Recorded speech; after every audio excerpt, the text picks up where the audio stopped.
That is the most fired up I have ever seen him, ever. And I've had him on the golf course kicking him hard, and that's the first reaction I've ever seen. Hey, thanks for being here, and we appreciate your interest. Give it up for ESAB for putting this together. Come on, give it up for ESAB. Educational sessions.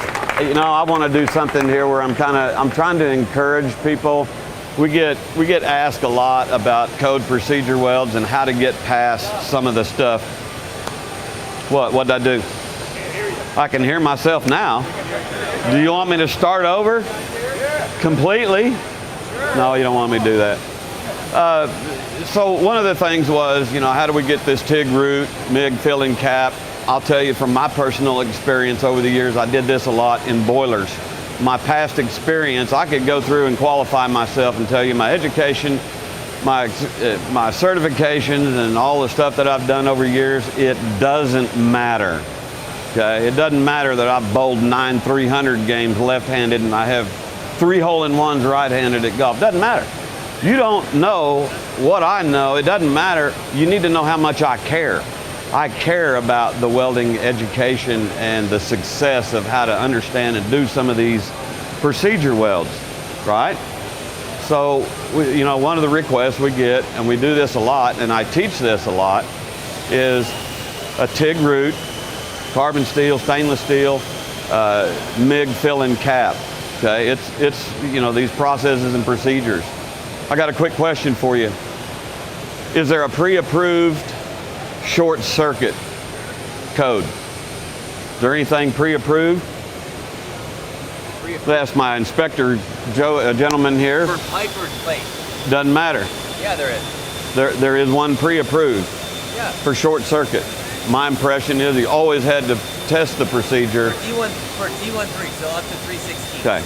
Not D11, so nothing over, so 8 inches over. Okay. D13, yeah. Okay. So 316 is none. In any event, you know, you'd think because of short circuiting, it lends itself to lack of fusion.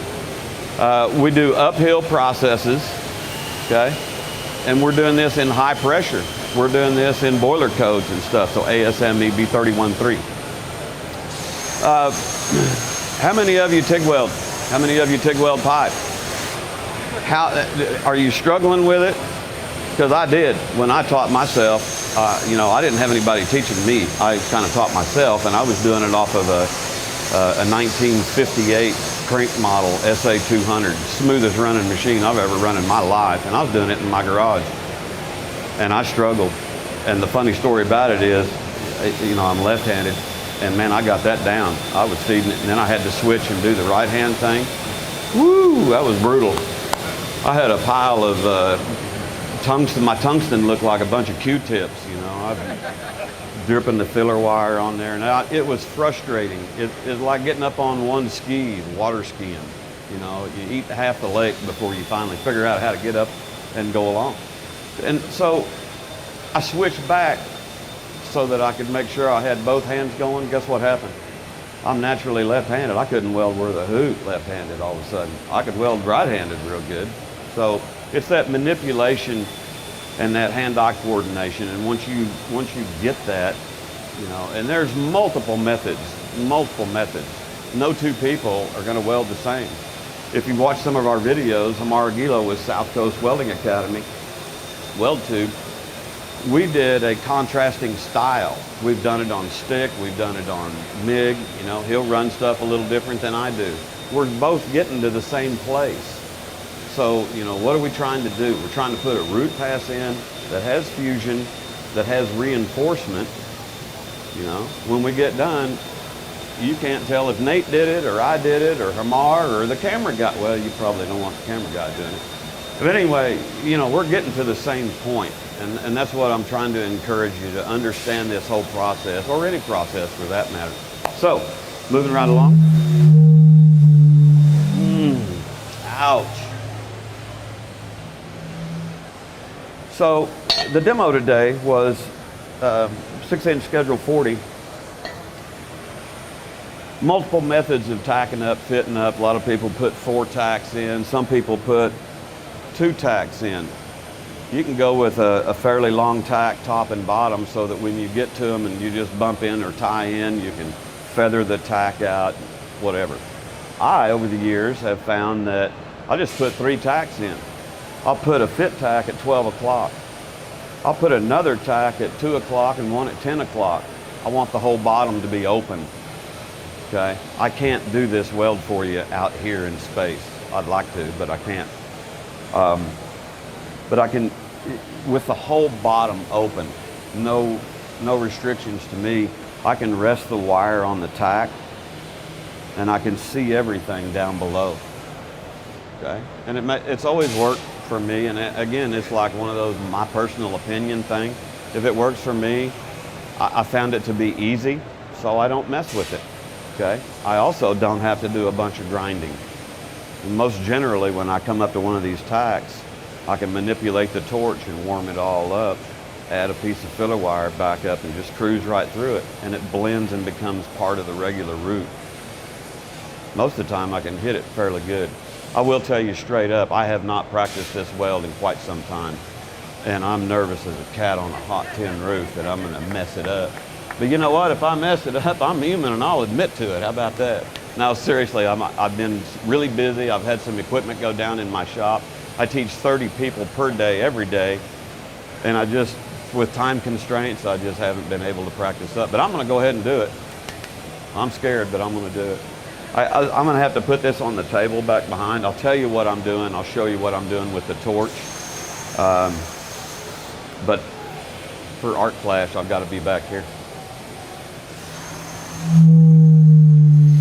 You liking that? If I get bored, I'll just go over by the speaker there and make some noise. Gloves? I've got gloves.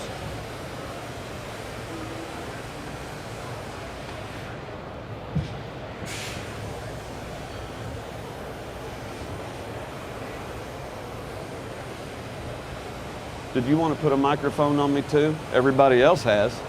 No, I'm good. You good? Just a camera. What do you got there, a little GoPro? A couple little GoPros. Sweet.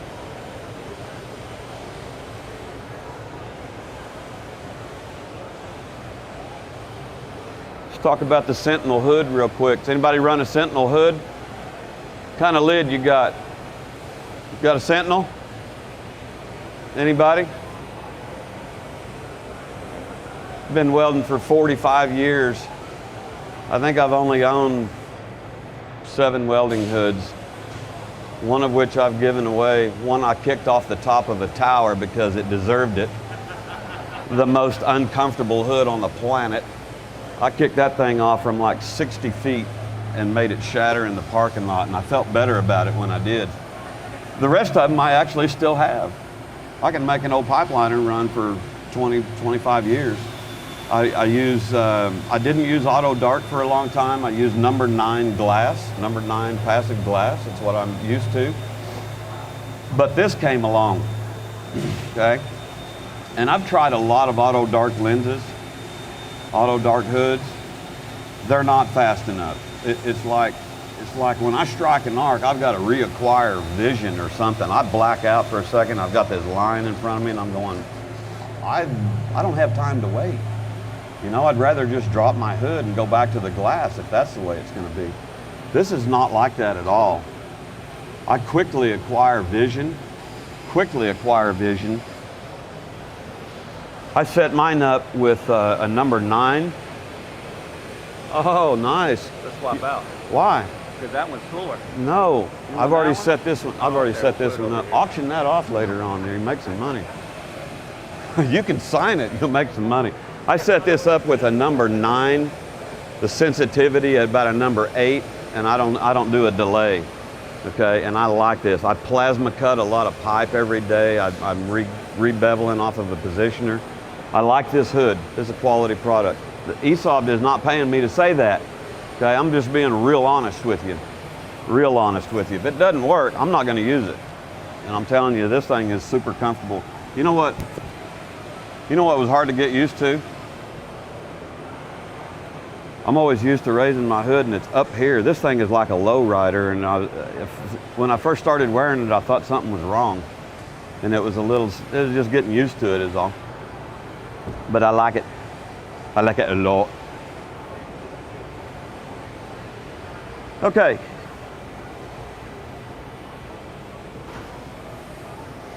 Couple of things. You've seen guys, you've seen people, I don't want to say guys and girls. They're coming off the bottom of a piece of pipe and they will hold this completely upside down and walk along. There's so many methods of hanging onto a piece of pipe. Mr. Aguilo will put 3 fingers on the pipe. He's holding onto a torch like this.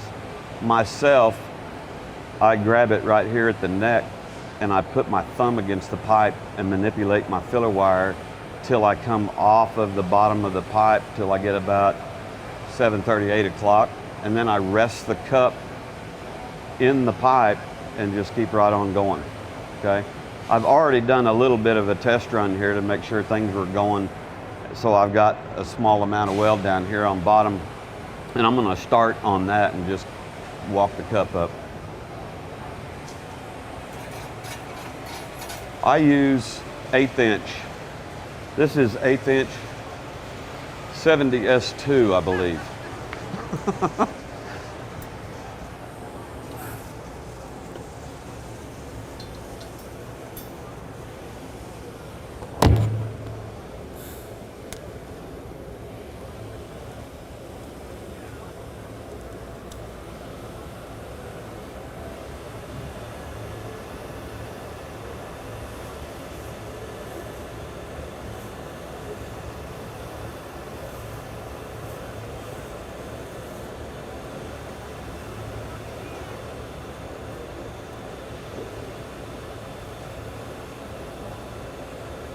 I can tell you straight up that I don't like how this wire is flowing.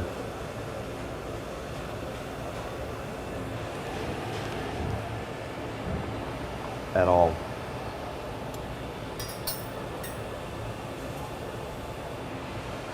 How's that coming through? Not at all. Not at all? Got knocked out. Got knocked out? There you are. You're back. Apparently, high freak start knocks this camera out for a second. Does it come back? Thanks.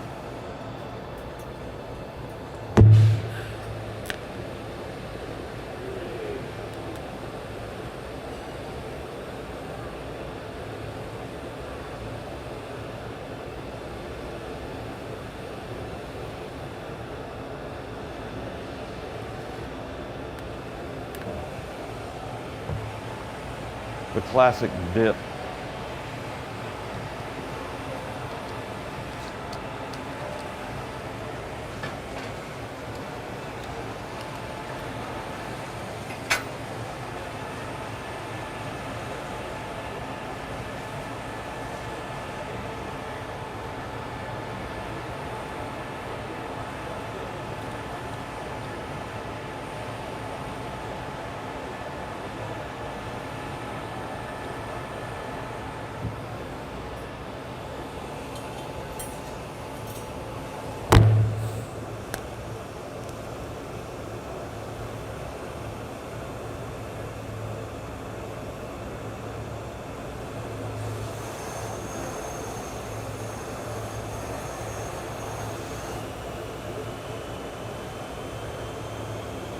I like to keep the wire right on the leading edge. I don't like pushing on the wire, but 70S2 does not flow in very well at all. To me, it's real sluggish.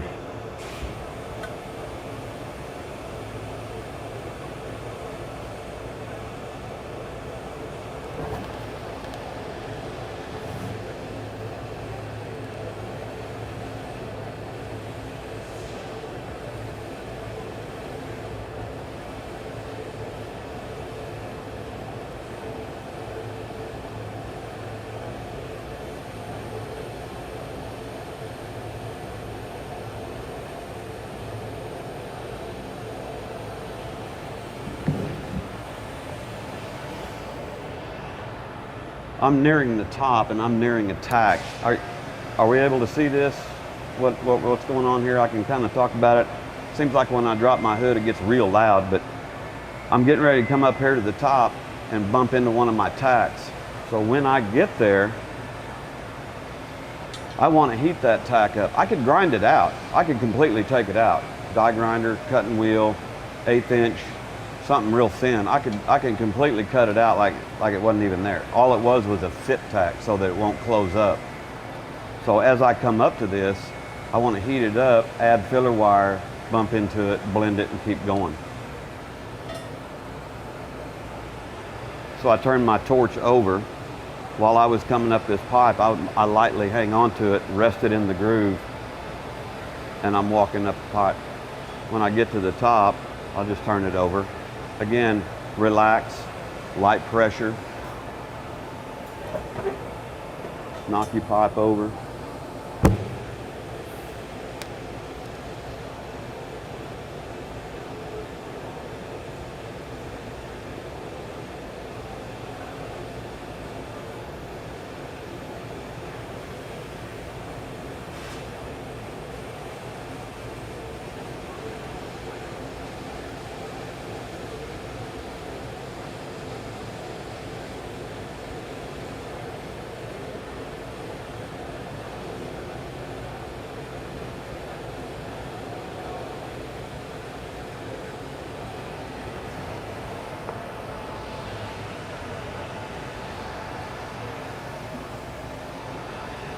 Okay, so there's half the route.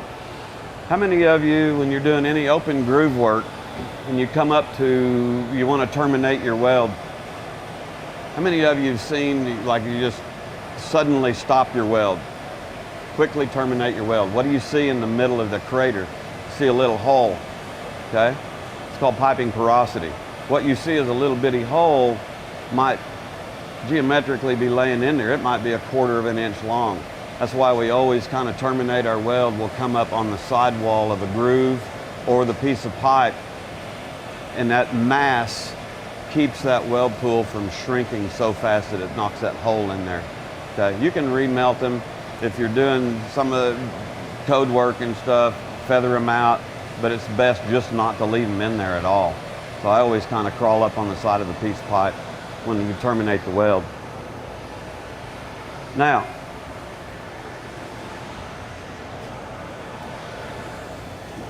what we've got done so far. I'll leave half of that open so we can inspect that later, or the camera guy or man cub can come up and do the other half. Now, I want to do something where I switch cups. I'll put a little bit bigger cup on here and put a light fill pass in.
I may not use all of that, but I want it. I want 170 amps. Okay, I may not use it all. What's the worst thing I could do right now? Remelt my root pass. Okay, don't want to remelt my root pass. In the Schedule 40 pipe, do I have room for a MIG fill pass and a MIG cap? In my experience, no. It can be done. Turn your wire feed speed way down, float it in there wet. You don't want a profile that's high and crowned up, okay? Also, if I put a MIG fill in here, I'm probably I'm probably too full to put a cap in. So I can use the TIG process all over again to do a light fill, leave that profile where I want, and then when I put the MIG cap in there, it should be at a level that it just goes in nicely, okay? So the whole point of that is, you know, what do you want when you get done? You know that your weld needs no undercut on the side, and you can't be more than 1/8 of an inch above the pipe, okay? So we know that, and then, so we can kind of manipulate our technique and work around that, correct? Okay. Oh, I was gonna do a fill pass, my bad.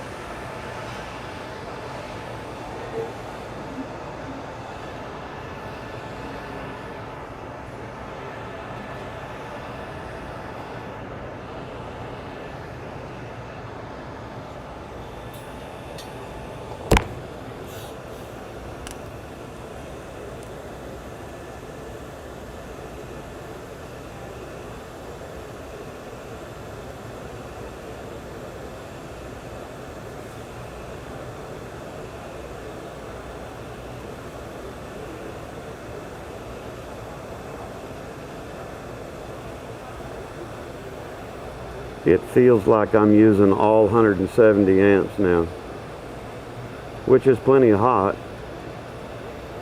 I'm leaving the wire on the leading edge of the pool, and I'm trying to spend more time out in the sidewall of the pipe, out in the bevel.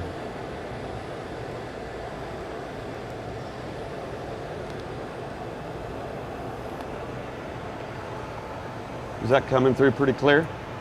Okay. So now I'm kind of built my profile. The weld's laying in there pretty flat, which I like. And again, I'm just trying to get enough fill in here so I don't, if I just went straight to a cap right now with the MIG, I'd be carrying way too much hot metal. Guess what happens?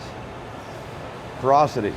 You make a nice MIG weld in a groove and it's dark gray and it looks kind of strange. That's too hot. Okay, regardless of where the machine was. If you're carrying that much metal, it just becomes weird looking, and I've seen a lot of porosity with that method. That's why we like to do a fill pass.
Again, real light pressure.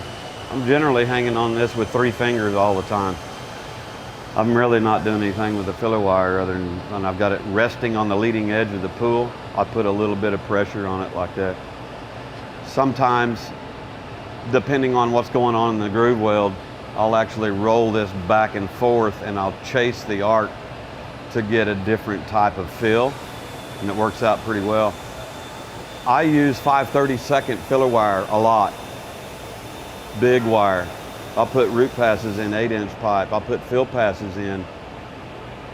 Actually, there's times I've used 3 1/8-inch filler wires side by side to do a fill or a cap. And that's a lot of filler wire. But when you're running 180, 200 amps and you need to get that profile and you got a large groove, after that, I go back to running stringer beads. It's just too wide. You're over here walking this thing back and forth, so. All right, let's test some MIG, see what happens. By the way,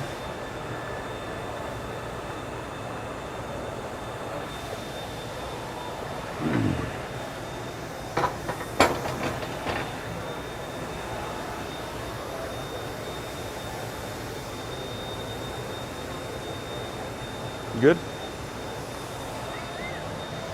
Here's where we're at so far. Okay? So I have left these edges alone and I'm fairly flat. I like that depth because to me, 035 short arc, that will fit in there nicely. When I put this last pass in here, I never weave the wire outside of the groove. I don't like that at all. It creates undercut. To me, I can't make a consistent width all the way up. So I use the bevel as a guide. If I always put my wire right on the inside edge of this bevel, then all I have to do is wait for the weld pool to come around and wash that out. And I use a technique.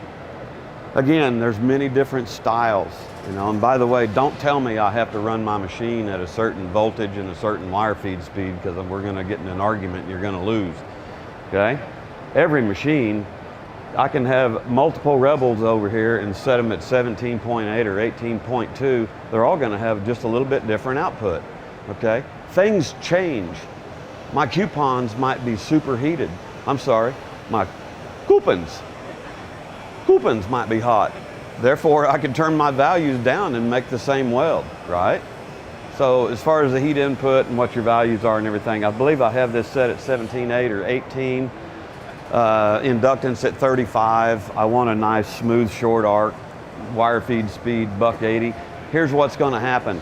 When I pull the trigger within 2 seconds, I'm gonna know whether I need to stop and make a value change, okay? And I've worked with a lot of people that, have you ever been in a fab shop and somebody's putting scratch marks like on their old machine? I laugh at that because I think that's funny. That means on one certain day at a certain temperature and all the good power input was there, the machine was running nice and crispy.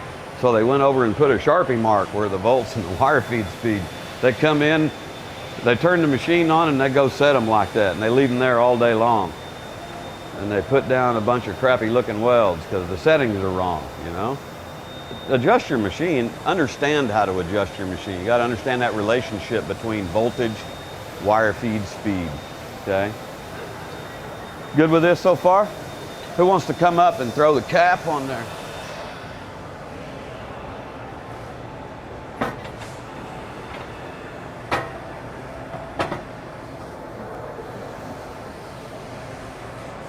I'm working off of a table back here, and I don't have a whole lot of room.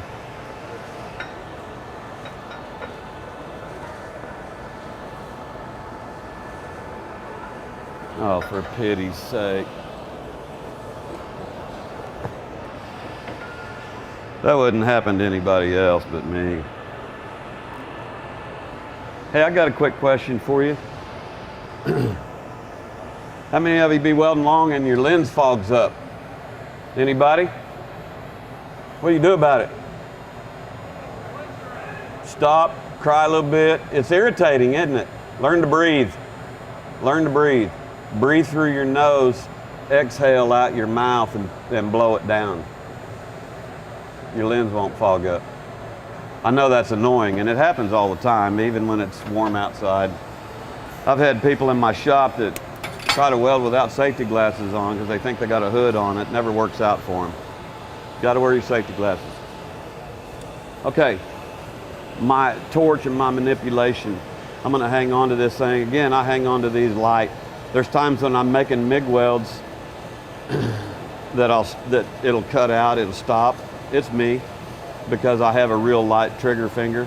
I want to be able to move. Okay, and I'm not one to cram my face in a weld or get my hands up in a weld. Always remember the center of the pipe. You have to reference the center of the pipe all the time. So if I start out and I'm at the center of the pipe, as I'm doing my technique and coming up to the top, I'm up here like this. When I get to the top of the piece of pipe, look where I'm at. Okay, here's what happens with a lot of people. They'll start out on like the side or the bottom, they'll come up a little bit and they never change this angle. They start out here and they're correct. They get up here, look where they're at. And you got buckshot and BBs and fire blowing out the leading edge of your weld pool and you're creating lack of fusion. okay? Always reference this. I like my wire on the leading edge of my pool all the time. It's quiet, it's crispy, I can see what I'm doing with the fill. And the other thing about the fill is, how many MIG welds have you seen that look like big figure-8 cat paws going up? That's somebody moving in a big diac. What did I say? Is that funny? What? What did I do? I like to kind of come up in a real flat, lazy triangle. So when I leave one side of the bevel, I go up into the middle of the groove just a little bit, come down very little, and then come back toward me straight and flat. To me, again, my personal opinion, it makes all that silicon glass deposit come to the top, and it keeps it right kind of in the middle. That way I know I'm not trapping it anywhere, okay? Let us pray.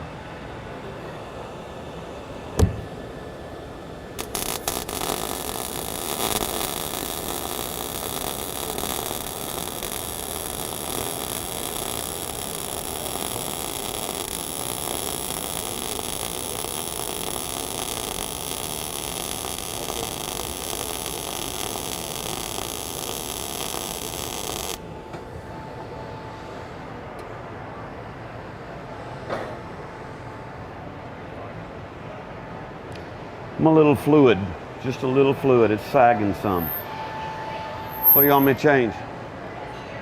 Change what? Why?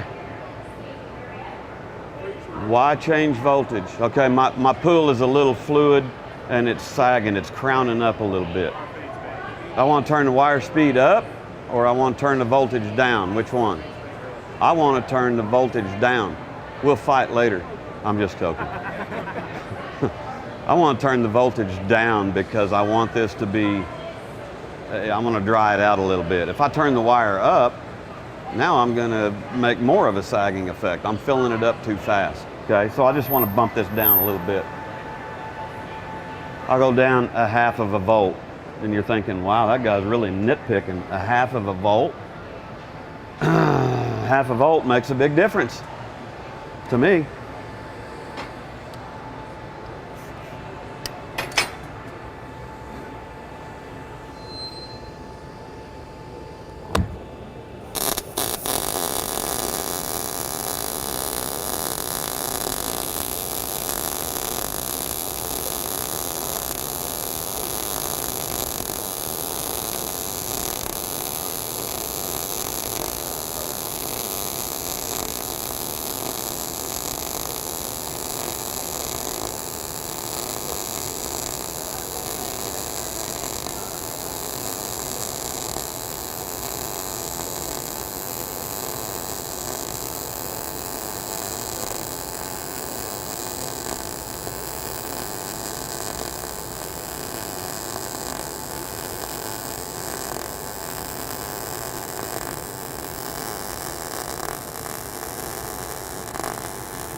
Thank you very much. I appreciate it. Because if I got down there, I'd never get back up again. You know what I'm saying?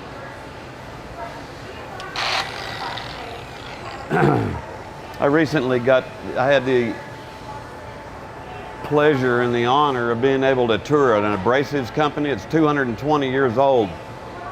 FABTECH, German company. Man, they make some fantastic products. They're not paying me to say anything, okay? There is a science behind abrasives, and I got one heck of an education. I think we all did. But they've got some cool, unique products, okay? How many of you have been using a wire wheel and you get little wires stuck in your belly or your crotch area or whatever? Yeah, that happens to me all the time too. The wires are spitting. We're now encapsulating the wires, okay? They don't come apart. So I'm just gonna buff this off a little bit.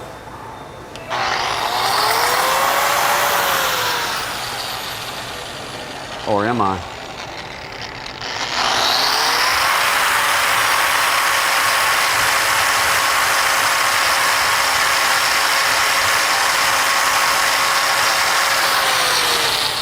I'm gonna buff a little bit off because it's still hot enough that I'm rearranging the ripple pattern. I don't want to do that for you. What's my time, sir?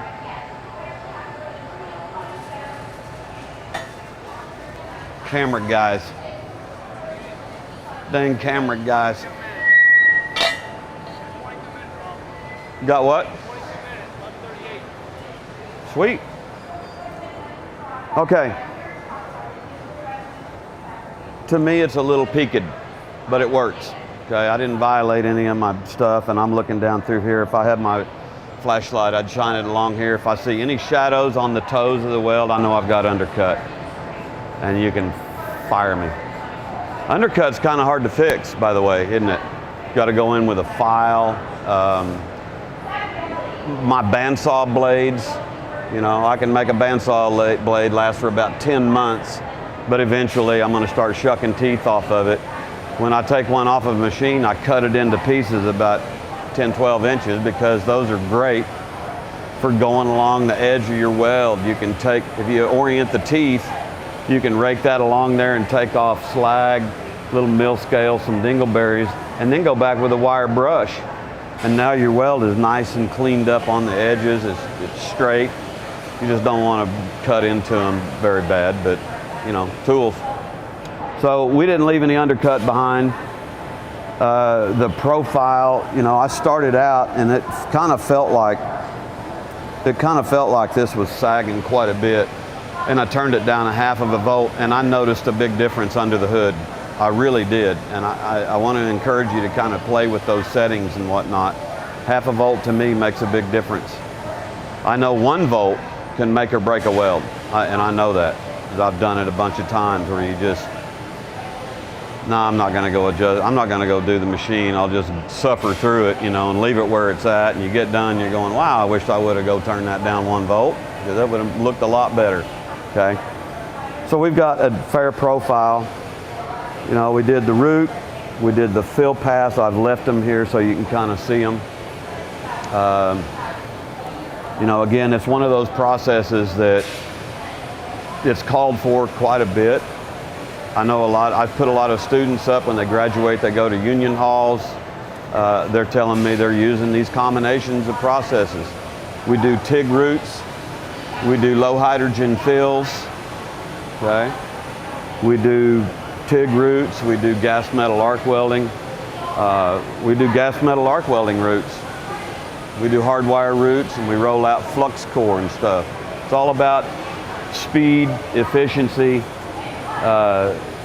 you know, hitting that code, making that weld do what it's supposed to do. As far as the machines, I've had, you know, like when the Rebel first came out, the Rebel 215, Todd and I put one together one day, and we were experimenting on running 110 volts, 030 wire, 3/8 plate, downhill root, uphill fill, cap, bend test and x-ray on 110 volt plugged into a wall.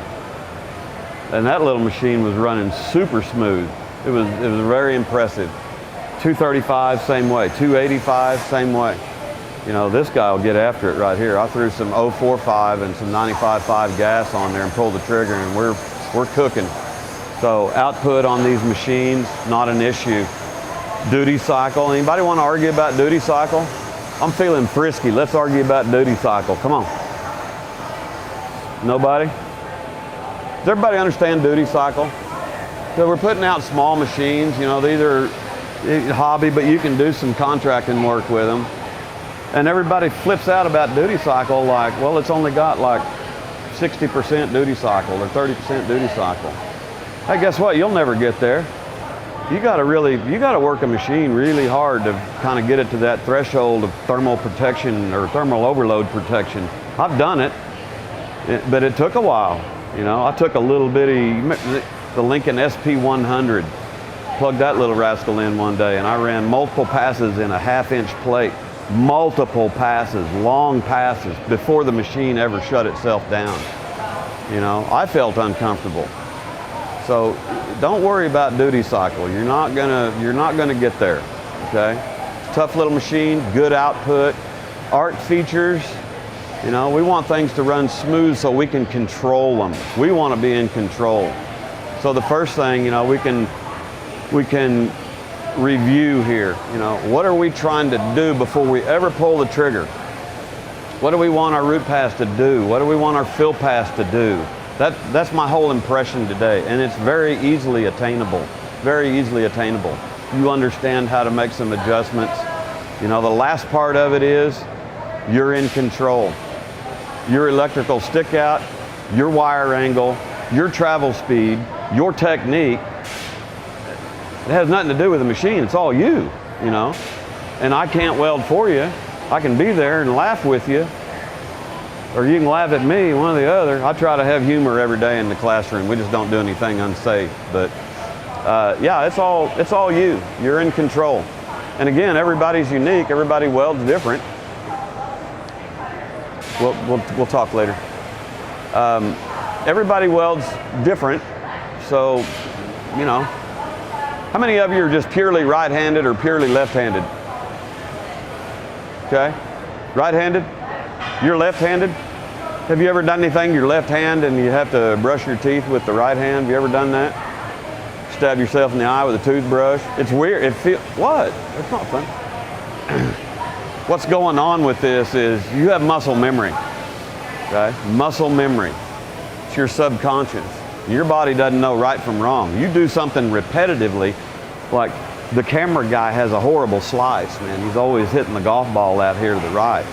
It feels comfortable to him, okay? So right or wrong, your body doesn't know. You could switch utensils, fork and knife, and that feels strange, doesn't it? It's something, you know, when you do something over and over again, it's ingrained into your body and you think, okay, that's comfortable for me. Welding is no different. It's the same thing with welding. Now, I'm not saying anybody's welding wrong, but if you practice good habits, just like that transition of always coming up the pipe and staying in the middle of the pipe and pointing the wire. I don't know if you could see me on camera, but when I got to the top, it's like my elbow is above my ear. I want the wire actually pointing backwards. It's like I'm dragging it uphill. And goes, what are you doing? I'm keeping the wire on the leading edge of the pool. You didn't see any big buckshot spattering out of there, did you? I didn't. So that's the reason. So, you know, look at how robots weld. Look at how robots weld. They're always changing their wire angle and width to fit the groove. Why not do it yourself? Questions for me? I encourage you. That's all I'm trying to do is encourage you, really, seriously. If I can do it, you can do it. You can do it better, you know? There's some of these welds I don't practice anymore. When I was a young man like you, I could start on the bottom of an 8 or 10 inch pipe and never stop till I got to the top. I get about halfway up these days, I got to take a nap. You know, I need a cup of coffee and I just don't, my body doesn't work that way anymore. My knees are kind of gone a little bit, but I'm getting old and I admit it. It's all good, it happens. But I'll still throw down with you. I'm not gonna lay down yet. Let's have a little fun. Anybody got a $50 or $100 bill? Anybody? 20? Anybody got a $20 bill? We'll have a little fun. Have a little. What you got?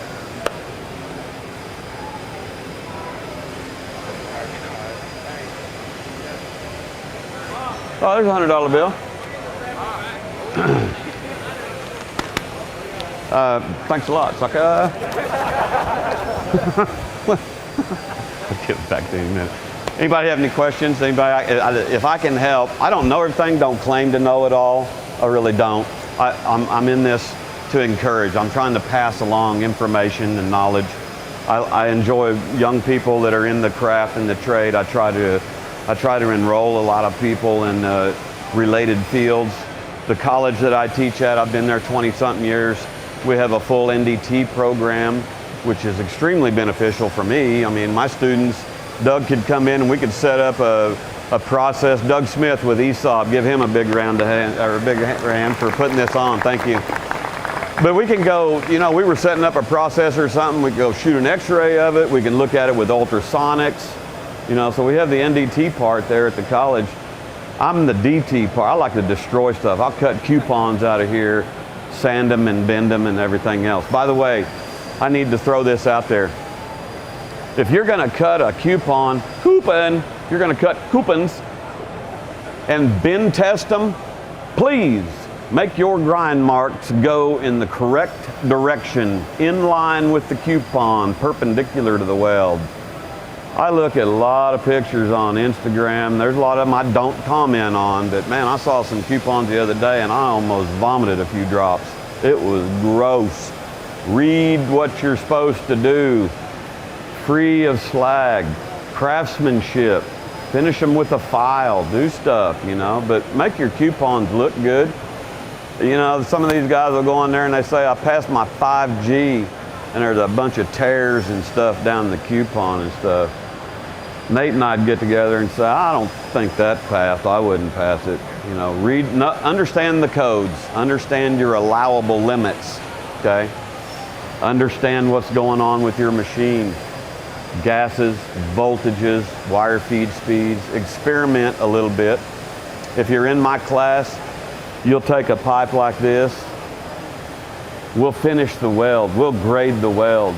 I'll put this in a positioner. I'll chuck this up in a positioner, the rotisserie. I've got a plasma torch pointing right at the toe of the weld, and I'll cut this weld out and reclaim the material, okay? That's what we do, and we do it a lot. So, you know, again, it's that muscle memory. Go in and make complete welds. If something doesn't work, take note of it and change it, you know? And if you have questions and need help with something, if I can help you, I certainly will. I think some of you have contacted me, private messages and email and stuff. I don't mind that. If I have time, I'll certainly try to help you out. Again, I don't know it all. I don't claim to know it all, but I definitely want to encourage you because this is attainable. So, procedure welds, stick, MIG, TIG. I still like the oxyacetylene and braze and stuff like that. It's kind of fun. I need to introduce these two gentlemen over here. If you think it's me on Weld.com, you are mistaken. The gentleman sitting down holding the camera guy, AKA camera guy, Mr. Todd Klauser, is the working horse behind Weld.com. There's days I can't get a hold of him. I got a question or something. We're trying to plan ahead. I can't get a hold of him. He's just busy. He's busy.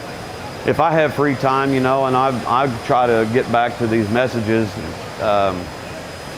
Funny story is, there was a time where my phone was blowing up at like 2:30, 3 o'clock in the morning, you know, and I look over and somebody's texting me with a technical question, and my first question back to them is, where are you?